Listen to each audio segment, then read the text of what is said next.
Hello and welcome back to our channel. If you're joining us for the first time, my name is Jasur and I'm a corporate legal consultant based in Shanghai. Our company specializes in assisting foreign companies and individuals in registering their companies, not only in China, but also in various other countries.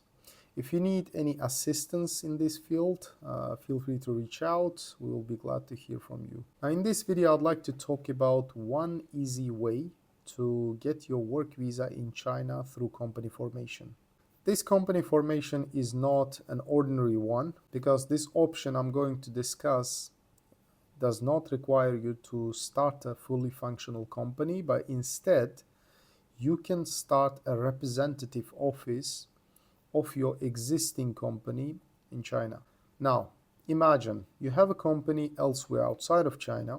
It can be any country. But of course, we don't really recommend countries that are blacklisted or under sanctions right now. But other than that, any country is fine. So you have this company outside of China. And what you have to do is you can establish a representative office of that company in mainland China. Not Hong Kong, not Macau, but mainland China. Because legally speaking, Hong Kong, Macau, and China, they are three different jurisdictions. So many people confuse that. I just want to mention that here. So when you establish a representative office of your foreign company in mainland China, you make the whole work visa process for yourself very easy. Why is it easy? It is mainly because the immigration office, when you go to apply for your work visa, they usually require financial proof for the sponsoring company. And when you have that representative office as a sponsoring company for your work visa, the immigration office is not going to ask for much financial proof because by law in China, representative office is not allowed to engage in direct sales or is not allowed to make any profits.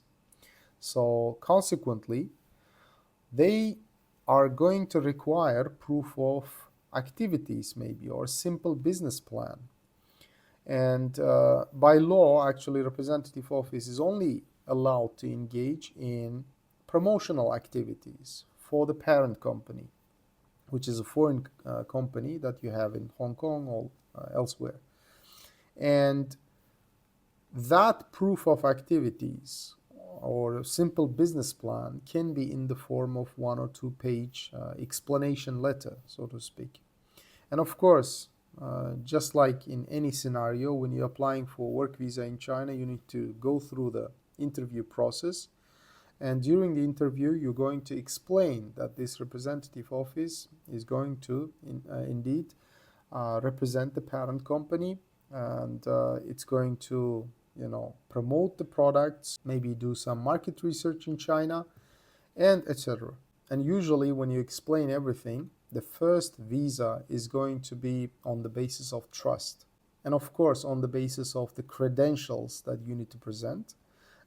Just briefly speaking, because we talked about the credentials for work visa before, briefly speaking, what is required? It's minimum bachelor's degree, 2 years related work experience, and non-criminal background check from the country of citizenship, and medical check obtained in China, office lease agreement, and residential lease agreement for your apartment.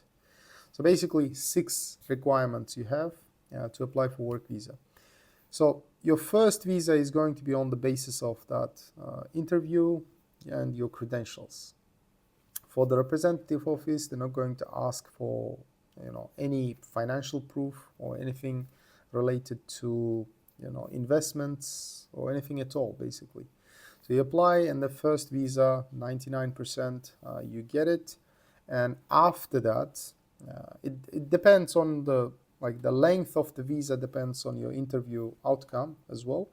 But after you get the visa, of course, and you go for extension next time, this is where the difference occurs actually. So unlike a fully functional company, in the case of representative office, the immigration office is not going to ask for the financial status of the company. Because again, like I mentioned, the representative office is not allowed to make any profits in China. So when you go for extension for your visa next time, all they're going to ask from you is to show that this representative office was engaged in what's supposed to engage, like promotional activities or market research, or trying to set up some meetings for the parent company, etc., related activities, but not financial activities, because it's not allowed to engage in any sales, direct sales, or any profit making activities. So therefore it's much easier to get work visa and keep extending your work visa through this representative office option in China. Representative office is also a company establishment. That's why in the beginning I told you that it's through company establishment. But unlike a traditional company, which is fully functional company, for the representative office there is no element for this proof of funds, especially when you're going for visa extension in China. Of course, the immigration office might still ask you, some sort of evidence how this representative office is functioning, okay? Because usually it's expected to have some sort of investment for its function, okay, in China from the parent company. But comparatively speaking, still, if you compare it to a fully functional company in China, the representative office is not going to require much investment, because let's assume instead of representative office you establish a fully functional company in China. So again, your first visa is going to be on the basis of trust and then your credentials. But the second visa, the immigration office usually ask you to proof of funds and proof of financial status of your fully functional company in China. So that financial status usually should come in the form of bank statements, tax payments, and your personal tax payments, etc., etc. And usually for new entrepreneurs and new companies, that's very challenging. And we see that very often in China, especially from graduates. They don't have any business experience, they don't know how to run the company, but they go ahead and open their fully functional standalone company, which they own, and then they get their visa in the beginning, like first visa usually. But when it comes to extension, we've seen a lot of refusals by the immigration. Why? Because this company is not functioning. This company cannot prove any sort of evidence that it's making money, it's generating income, or it's paying taxes. So this is where the most challenge happens.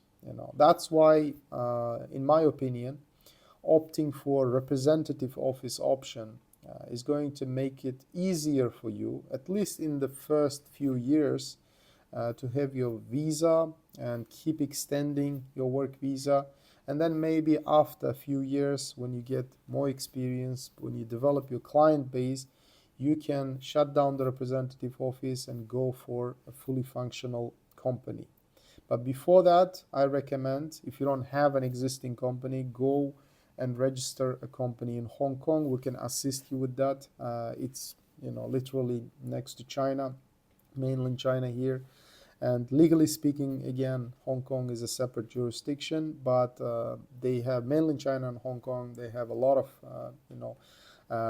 mutually benefiting agreements. Therefore, I really recommend registering your parent company in Hong Kong, and that parent company in Hong Kong can have its representative office here in mainland China. But if you have, for example, other options like maybe Canada, US, or European Union, we can also assist you with that as well. And company formation usually happens remotely. You don't have to travel to these jurisdictions. We can open a company together with a bank account, and once it's established, we will register your representative office. And with the representative office, like I said, it's going to be much easier for you to apply for your work visa compared to establishing a fully functional company. So again, it's been Jasur with you, corporate consultant based in Shanghai. Our contact details are on the screen. Feel free to contact us if you have any questions. I'll be glad to hear from you, and I'll see you in the next one.